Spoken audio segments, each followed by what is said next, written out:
Bonjour à tous et bienvenue. La saison de ski touche gentiment à sa fin pour une grande partie d'entre nous, mais pas pour Malik Ouldry. Malik Ouldry, c'est 3 victoires en Coupe du Monde, mais c'est surtout un grand sportif. Entre le ski de rando, le vélo, la course à pied, on ne peut pas dire qu'il fait rien. Pour en parler plus en détail, on se retrouve au studio NRV en compagnie de Malik Ouldry. Bonjour. Bonjour. Pour commencer, est-ce que tu arriverais à expliquer qu'est-ce que c'est le ski de rando pour ceux qui ne connaissent pas, en quelques mots? Alors le ski de rando en compétition, c'est trois disciplines différentes. La verticale, où on a simplement une montée d'environ 30 minutes qu'on fait à fond. Ou alors le sprint. Le sprint, c'est une petite boucle qui fait 2-3 minutes avec un peu à la manière d'autres sports, les qualifications, ensuite la demi-finale, la finale, etc. Et l'individuel, c'est les courses les plus longues qui durent entre 1 heure et 1 heure et demie. Et donc dans les individuels, il y a plusieurs montées, plusieurs descentes, et tout est pris en compte le temps du départ à l'arrivée. Parlons un peu de ton début. Qu'est-ce qui t'a donné cette flamme pour ce sport? Qu'est-ce qui t'a fait commencer? Bah, tout d'abord, j'ai commencé par faire du ski alpin dans le ski club à Châtel. Et ensuite, j'ai un peu, on va dire, arrêté parce que j'ai pas été pris à ski roman. Et je me suis fait un peu embrigadé dans le ski alpinisme par mon papa qui en faisait aussi beaucoup. Et bah, l'année d'après, j'ai passé des tests pour rentrer dans les cadres régionaux. Et bah, vu que j'ai été sélectionné, j'ai continué et j'ai beaucoup aimé ça. Et du coup, bah, j'ai continué depuis 3-4 ans maintenant jusqu'à aujourd'hui. Mais du coup, tu as commencé un peu dans quelle région? Où as-tu commencé? Bah, moi, j'ai commencé au PACA. Je crois que la première fois que j'y suis allé sur les skis, ça devait être au Niremont. Je devais être un peu avant d'arriver au CO. Ensuite, tu t'es dirigé vers le CRO, qui est un club de ski alpiniste. Qu'est-ce que ça t'a apporté en plus que juste faire avec ta famille? Bah, du coup, avant, quand je faisais avec ma famille, c'était vraiment, on va dire, comme le font un peu toutes les personnes qui font ça pour le plaisir, c'est-à-dire que j'allais dans les montagnes juste pour m'amuser et faire du ski.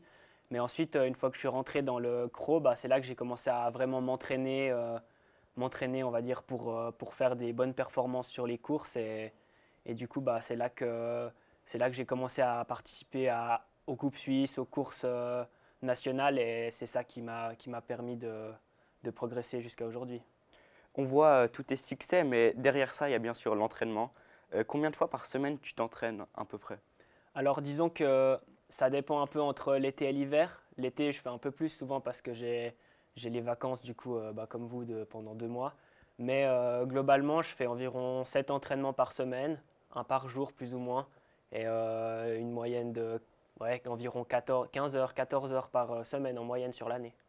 J'imagine que tes entraînements ils doivent être assez stricts et puis pas faire trop long, éviter les blessures, tout ça. Est-ce que des fois, tu es un peu titillé par faire plus?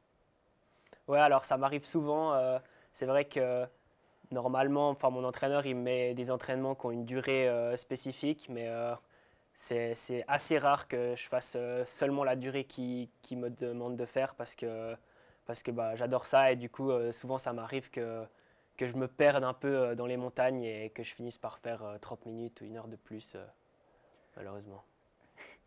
Quand il n'y a pas de neige, j'imagine que tu fais pas du ski de rando, enfin quoique. Mais tu fais quoi comme autre sport complémentaire? Alors déjà, ce que je fais tout le temps, même quand il y a de la neige, c'est de la musculation en salle de fitness pour gagner un peu de force. Et après, s'il n'y a pas de neige, vraiment que je ne peux pas m'entraîner à ski, l'hiver, je vais essayer de faire soit de la course à pied avec des bâtons dans la montagne, ou alors du ski roue aussi. Je ne sais pas si tu connais, mais c'est sur la route un peu Mhm. avec comme des rollers. Ou sinon, je fais aussi pas mal de vélo et l'été, d'ailleurs, je fais presque que du vélo parce que c'est un peu le sport que je préfère et qui va aussi très bien. Ouais, ben maintenant on va parler du moment tant attendu par les athlètes parce que c'est ça tout l'entraînement pour ça, les compétitions. Mais avant de parler de la compétition en elle-même, on va parler de ce qui se passe les heures avant. Est-ce que tu as une nutrition particulière? Alors oui, déjà au niveau de l'entraînement, la semaine avant, on commence par réduire un peu la durée des entraînements et presque tous les jours, on fait comme des petites accélérations rapides pour essayer d'être le plus réactif pour la course. Et ensuite, je dirais que les 2-3 jours avant la course, je fais attention à bien manger beaucoup de glucides, pas trop de fromage ou ce genre de choses. Et puis le jour d'avant encore plus, le soir d'avant, là c'est vraiment très important. On a presque des glucides avant le repas. Et pareil, du coup, pendant la course, si c'est le matin par exemple, on commence par déjeuner 3 à 4 heures avant la course. Ensuite, on part sur le lieu du départ, on s'échauffe. Et 1 heure avant la course, souvent je remange encore un petit truc, soit une petite barre ou un truc comme ça. Et ensuite, on va sur le départ gentiment et là, il y a la course. Et après, pour ce qui se passe pendant la course, bah, la plupart du temps, je prends rien à manger. À part si la course dure 1 heure ou plus, là, il faut prendre un gel comme on a. Mhm. Mais avant de prendre le départ, il y a un autre élément très important, ben, c'est l'échauffement. Comment tu t'échauffes? Ouais, alors ça, c'est vrai que c'est quelque chose qui a pas mal changé depuis que j'ai commencé, parce que quand j'ai commencé, c'était un peu un échauffement 20 minutes avant le départ, où on faisait 15 minutes de ski avec des amis. Et maintenant, bah aussi avec le fait que ça s'est beaucoup plus, on va dire, professionnalisé, bah, on a des échauffements beaucoup plus stricts. Et bah, par exemple, moi, je dois faire un échauffement qui dure environ 45 minutes, où je commence par faire 20 minutes de ski tranquille. Ensuite, je dois faire des accélérations d'1 minute à presque à fond et après 4 minutes assez vite encore pour être sûr d'être vraiment bien réactif et réveillé. Et c'est vrai qu'au début, on pourrait penser que ça va nous fatiguer et que ça va juste nous faire faire une course moins bien, mais en fait, c'est faux, le corps il récupère assez vite et c'est surtout important de bien être réveillé au départ, on va dire. Au début de l'interview, tu avais parlé de tous les types de courses qu'il y avait. C'est laquelle tu as préférée? Ben moi, je pense que ce que je préfère, c'est quand même l'individuel parce que c'est la course qui dure le plus long du coup. Ça dure environ 1 heure et demie. Et c'est aussi celle où on peut avoir le plus de plaisir parce que quand on part au début de la course, vu qu'elle dure long, on n'est pas tout de suite vraiment mal pendant la course. Et après, c'est vrai qu'il y a aussi pas mal de côté ludique avec la descente, le fait de devoir remettre les pots, enlever les pots rapidement, tout ça. Et du coup, ouais, je pense que c'est ça que je préfère. Tu avais parlé au début du sprint, mais ça fait pas mal de polémiques, justement, que ça vient un sport trop structuré, trop court au niveau des transitions, que c'était vraiment en train de changer de sport, c'est plus monter la montagne et redescendre. Toi, t'en penses quoi un peu? Ouais, c'est vrai qu'il y a eu beaucoup de ça dans les journaux, même sur des courses, là, certains athlètes qui n'ont pas pris le départ.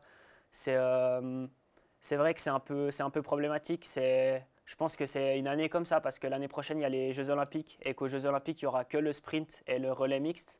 Donc du coup, les Coupes du Monde, ceux qui organisent les Coupes du Monde, ils veulent surtout mettre l'accent sur ça pour justement pour mettre ce qu'il y aura dans les Jeux Olympiques en avant. Mais c'est vrai que c'est un peu dommage pour certains athlètes bah, comme Rémi Bonnet qui est pas loin de chez nous, qui bah, lui fait que de vertical et individuel. Et bah, il voit que la plupart des courses maintenant sont sur piste parce que c'est vrai qu'il n'y a pas eu beaucoup de neige, mais il n'y a aussi pas eu beaucoup d'efforts, on va dire, pour faire mieux. Et du coup, c'est vrai que c'est un peu dommage qu'il y ait beaucoup plus de sprint que les autres disciplines. Mais on espère que ça va changer peut-être dans 4 ans avec l'annonce des futurs JO qui aura peut-être des autres disciplines. Ouais, justement, tu as parlé des JO. Est-ce que toi, tu rêverais de faire les JO une fois? Oui, alors c'est sûr, si je pourrais y aller une fois, j'aimerais bien y aller. Après, ceux de 2026, c'est sûr que non, je suis encore trop jeune pour y aller. Et bah, 4 ans plus tard, s'il y a de nouveau le ski alpinisme, bah oui, c'est sûr que mon rêve, ce serait de pouvoir y aller.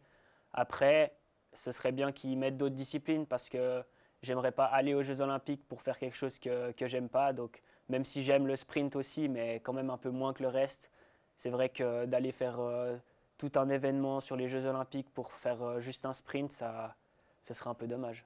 Mhm.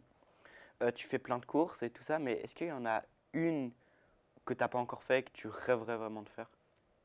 Euh, Bah, je pense un peu comme tout le monde, la patrouille des glaciers. C'est vrai que c'est une course qui a l'air vraiment connue et je pense que c'est vraiment cool de faire ça une fois dans sa vie. Après, il y a d'autres courses aussi par équipe. C'est des courses beaucoup plus longues qui durent 3-4 jours avec chaque jour environ 3-4 heures de ski. Ou comme la Pyramenta par exemple, où ça je pourrais aussi avoir envie de la faire. Et puis à plus court terme, à la fin de saison, on aimerait bien faire avec un ami à moi le trophée du Muvran. C'est une course dans la région en Valais. Et on aimerait bien s'inscrire au parcours le plus grand qui fait 3000 mètres de dénivelé et du coup environ 4 heures de ski. Mhm. Toutes ces courses, tous ces entraînements, c'est bien beau, mais il faut du matériel. C'est quoi un peu le matériel essentiel pour se lancer? C'est quoi le budget à avoir? Alors ça, je dirais que déjà le plus important pour se lancer, c'est d'avoir les skis adéquats parce que il faut avoir des skis de course avec des pots de course qu'on peut mettre dessus, sinon la montée va être trop difficile, les changements vont être trop lents. Donc c'est le plus important, c'est d'avoir des bons skis, des bonnes peaux qui vont avec. Ensuite, des chaussures qui sont aussi assez légères, pas comme la plupart des gens qui en font pour le plaisir ont, qui ressemblent beaucoup à des chaussures de ski alpins.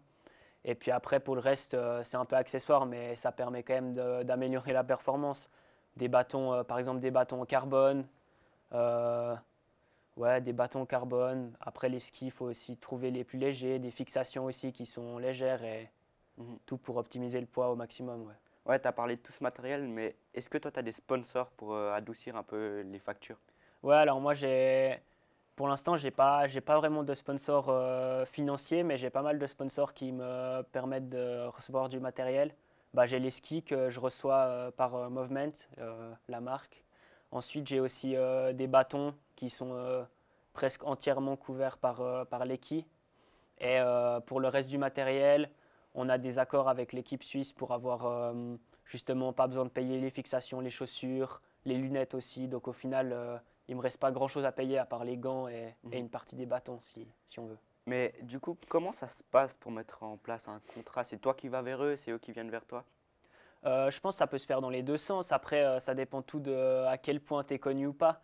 Bah, moi, en tout cas, quand je suis rentré chez Movement, c'est moi qui leur ai envoyé un email. Mhm. J'ai envoyé aussi à d'autres marques pour voir justement si d'autres marques me proposaient des accords différents. Et puis bah, justement, il faut un peu chercher soi-même. Je dirais que le moment où les sponsors viennent vers toi, c'est quand même assez rare. Ça va souvent dans l'autre sens et c'est à un très très haut niveau que les sponsors te recherchent. Mhm. On a beaucoup parlé de tout ce qui allait bien, mais est-ce qu'il y a un point où tu te dis, là, si j'étais meilleur, ben, les résultats, ça augmenterait encore? Alors j'ai l'impression que pour la plupart des courses, c'est assez équivalent. On va dire que mon niveau il est assez homogène dans toutes les parties. Mais il y a, on va dire, un aspect où je vois que je suis encore un peu en dessous des autres par rapport à mon niveau sur les autres aspects.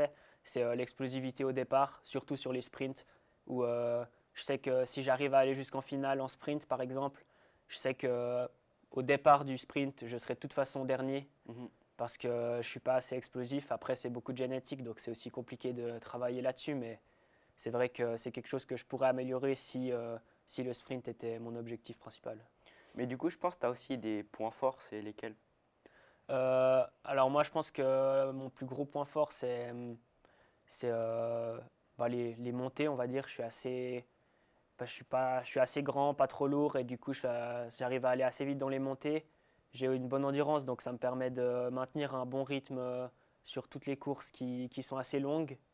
Et après, ça commence maintenant à être beaucoup plus homogène au niveau de tous les coureurs, mais les manipulations aussi, les remettre les pots, enlever les pots, j'étais assez, on va dire, plutôt dans les meilleurs que dans les moins bons. Maintenant, les autres commencent à être, on est un peu tous pareils, mais Ouais. Maintenant, on va faire un petit jeu, c'est un tu préfères. Est-ce que tu es prêt? ouais, Seuil ou intense? seuil, Faire le coiffeur ou courir à jeun? coiffeur, Euh, Vélo ou course à pied? vélo, Ski roue en montée ou en descente? en descente, Portage ou descente? descente. On a beaucoup parlé du passé et du présent, mais on va parler un peu du futur. C'est quoi tes ambitions? Bah, je dirais le premier objectif que j'ai, c'est dans 9 jours, du coup, les championnats du monde à Morgin pendant les vacances. Là, il y aura toutes les disciplines. Je participe à toutes les disciplines aussi. Donc, ce sera mon premier gros objectif pour cette saison. Et ensuite, bah, pour l'année prochaine, un peu pareil que cette année, continuer à faire des bonnes courses, toujours m'améliorer Et à plus long terme, j'aimerais bien rentrer dans l'équipe élite, du coup avec les adultes, et faire des courses en Coupe du Monde, et pourquoi pas des bons résultats aussi. Mhm. Mais du coup, tu penses en faire ton métier? Si c'est possible et que je continue à performer et à être bon là-dedans, oui, c'est ce que j'aimerais bien faire. Mhm. Et pour finir cette interview, je voulais savoir, toi, tu penses quoi de l'avenir des sports de neige avec le réchauffement climatique? Euh, je pense que pour l'instant, c'est pas tellement un problème. On voit encore cette année, il y a de la neige à beaucoup d'endroits, même au PACA. Il suffit de monter un petit peu plus haut et on en a énormément. Mais c'est vrai que ça devient un peu problématique par saison ou par moment. Je pense que pour notre génération, ce ne sera pas trop un problème encore de faire, on va dire, du ski l'hiver.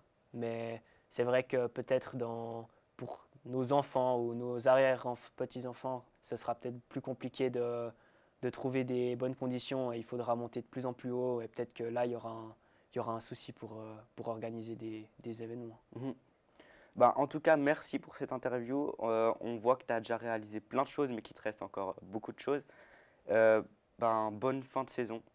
Merci à toi.